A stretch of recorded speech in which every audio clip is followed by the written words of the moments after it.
I was born in Charing Cross Hospital at the end of 1931, and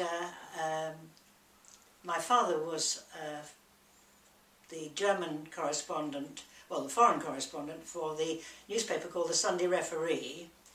And some years before, when he'd been in Germany, he'd met my mother and married her at the German consulate, I think, in Glasgow.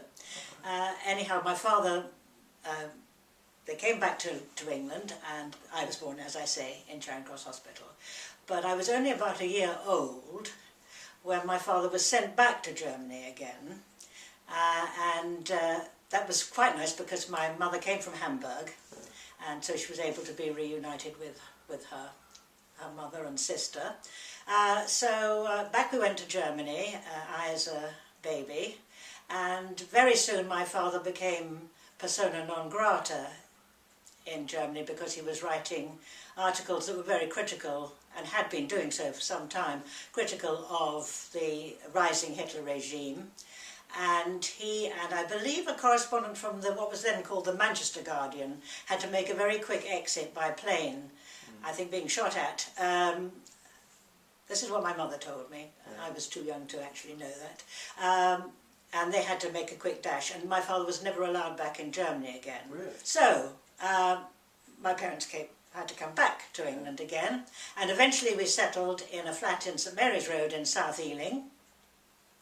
And first of all, because I was very small, an only child, had been living in Germany, my first few words I suppose had been German, my mother was anxious to find me a little school, and I went to a little private school in South Ealing called Gloucester House, but they did accept me at the age of 2.5, and so I went there for a while, but as soon as I was old enough I then was sent to Notting Hill. I had learnt to read. My mother had taught me how to read because she was trying to improve her English as well. Yeah. So by the time before I was 3, I was quite a fluent reader. And life in those days was, looking back at that period, was a very sunny period of life. Not for everybody in the 1930s, of course, because it was the great era of Great Depression.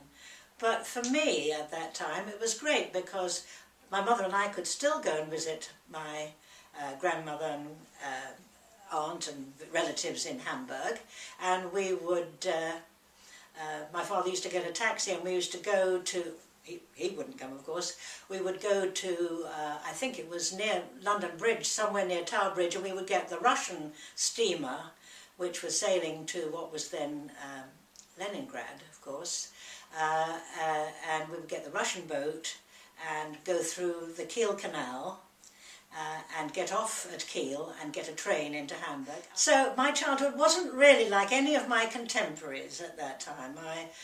My father was mixing with a very literary crowd as well, because my father was a great socialist. We were also mixing with quite a lot of political people and trade union people, but at the same time I was mixing with a lot of artistic people, and had a very sunny childhood. Right up, and of course until 1939. Well, in fact, 1938, everybody knew war was coming. And we were on holiday. My father said no going to Germany in 1939.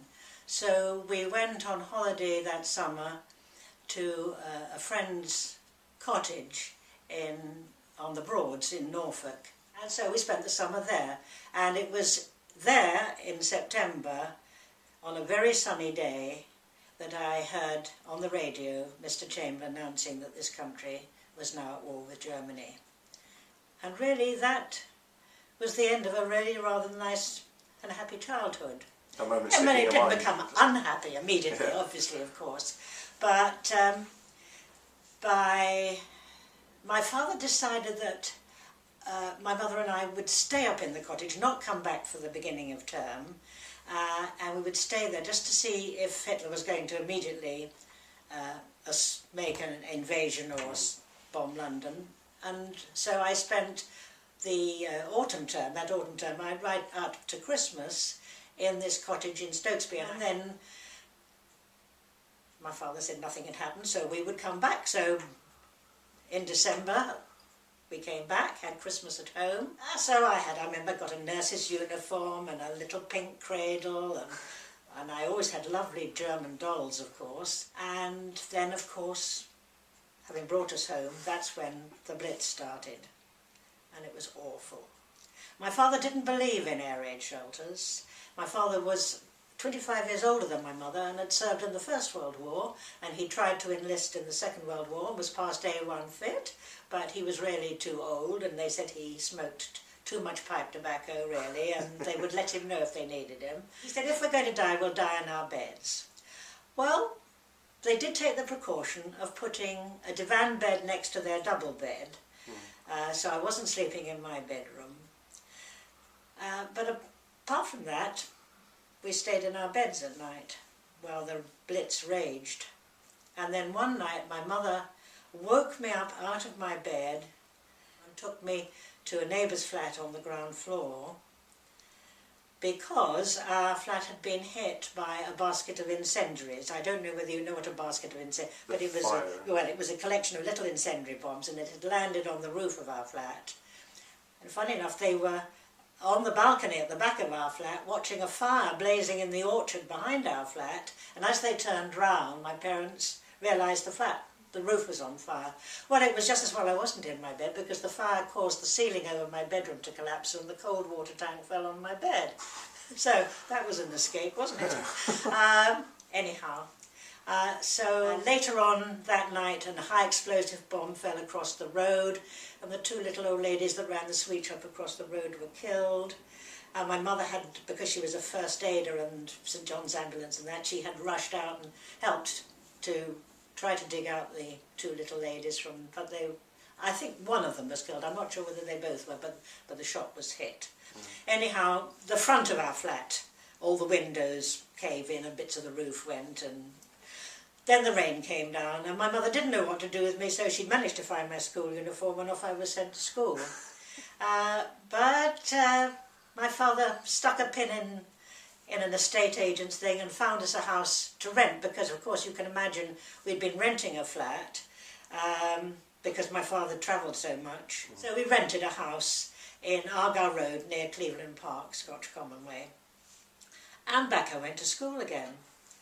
And of course it was a very disruptive part of, because as you may know, there were periods in the war when there was a great deal of bombing, and then there were quieter periods.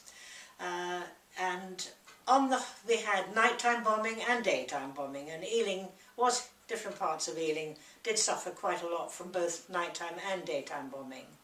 The night our flat was bombed, they'd really been targeting Brentford, all along the Thames and Brentford. South Ealing had got badly hit. Then later on, of course, we got the V1 rockets and the V2 rockets.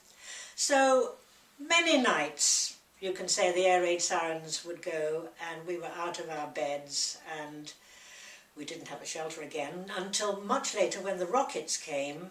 My father agreed to have what they called a Morrison shelter. The Morrison shelter more or less came later in the war, when it coincided with the V1 and V2 rockets, and it was like a big metal table, about this high, with mesh sides to it, and you crawled in underneath it.